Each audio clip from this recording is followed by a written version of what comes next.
In this question we're being asked to simplify, so we have to gather like terms. We're going to check and see which terms are like each other. 5a squared b. In this term we have a 5, we have a squared and a single b.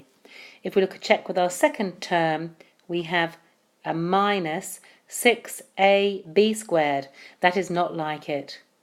The third term is also an 8ab squared. So these two terms are like each other.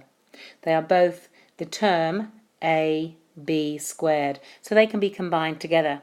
However, the other term, 5a squared b, is not like it, so it cannot be combined together.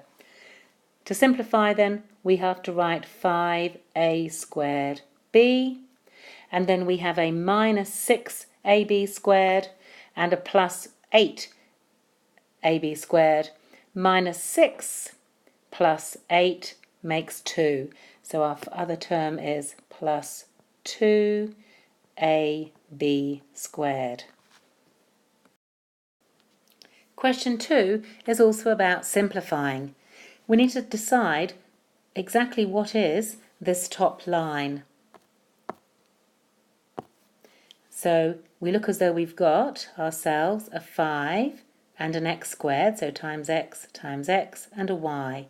And our denominator is 15. 15, if you find the prime factorisation of 15, it's 3 times 5. So we can break off 15 down into 3 times 5 times a single x times y to the power of 3. Once we've broken it all down, we can have a look at it and see if we're able to divide through. Everything is multiplied together, and therefore we can simplify by dividing. 5 divided by 5 is 1, x divided by x is 1, y divided by y is 1. There is nothing else that can be simplified, therefore we can rewrite our final answer.